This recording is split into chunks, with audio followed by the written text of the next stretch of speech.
It's only right that I start this video off by saying congratulations to the University of Georgia Bulldogs on another championship. They have gone back to back. It's not an easy feat, and they deserve all the credit in the world for getting back to the national championship and winning in convincing fashion, because a hardcore college football fan like myself and millions of other people around the world, we all tuned in last night to watch Georgia absolutely destroy TCU 65-7 in the national championship. I got to be honest, as a fan of the sport, college football, it was a little disappointing watching a blowout victory. I'm sure if you live in Athens or you root for the Bulldogs, you had an absolute blast. You don't care about that. But it was almost like watching an anticlimactic movie or series end in a bad way. And I say that because this was a great college football season with the reemergence of teams like Tennessee. We saw West Coast teams like Oregon go on a run, even TCU's story. We saw South Carolina go on a run, and we saw some of the big dogs being upset. So with all of that, and we even lost a historical college figure like Mike Leach, it just seemed like this was going to be a magical season, and then for it to end that way, it was a little disappointing. But again, congratulations to Georgia. But as I woke up this morning, the day after, like many other folks, I'm seeing the conversations on TV, I'm seeing it online, and the overall theme that I see is that people are saying that the College Football Playoff Committee got it wrong. I'm going to say pump the brakes on that and say that I personally believe that the College Football Playoff Committee got it absolutely right for several reasons. Number one, who else would they have put in there besides TCU? Tennessee had a great season, but they lost their starting quarterback, and they lost two games in embarrassing fashion. So that would put them out. We know, and we talked extensively about Alabama's 2 losses. Yes, they were close. I made mention of that. But Alabama just wasn't playing like a playoff team this year. And as I said in a previous video, I don't feel that this 2022 version of Alabama is playing with the intensity and the consistency of a playoff caliber team. So then you look at teams like USC, their 2 losses, and they also, like TCU, did not win their conference championship. I think TCU was the team that you put in that position they got in.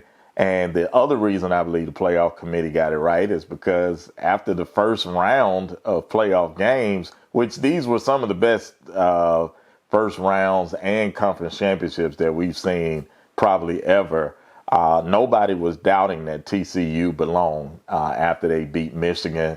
So for the first round, y'all said that they got it right. And I think we should keep it that way.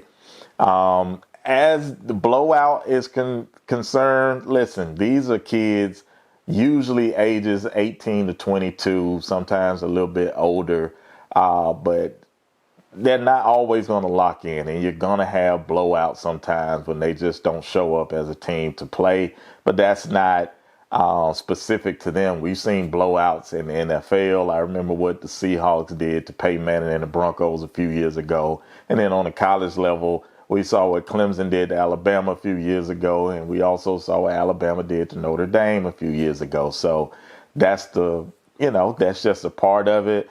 I do think in the conversation, though, the people that I'm seeing talk about the committee, I don't like to use the word bandwagon fans because I like, when people come along. I think it's good for the sport to have more casual fans in and just to keep growing the sport. But if you are a come along lately fan, I don't think they always think about precedence or historical context when they start talking about, this committee and the playoff system as a whole. So I'll give it to you right now.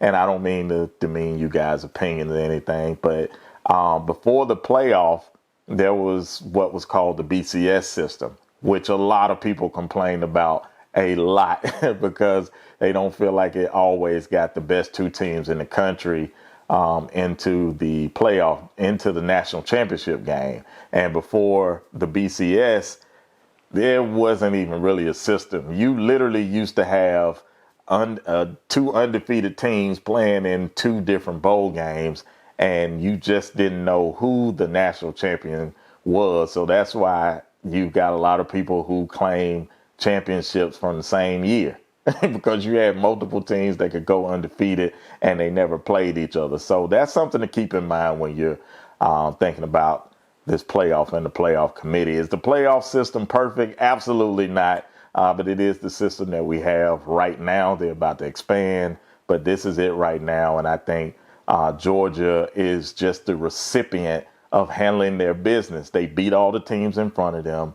They had a few close games. They came out on top. And when they got an opportunity to play in the national championship, they showed up. They showed out in a major way. So I think all credit for this season and the national championship, it just goes to Georgia and Kirby Smart. So again, congratulations to the Georgia Bulldogs on another championship. But what do you guys think? I would love to hear your comments and read them below. Did the committee get it wrong or right, in your opinion?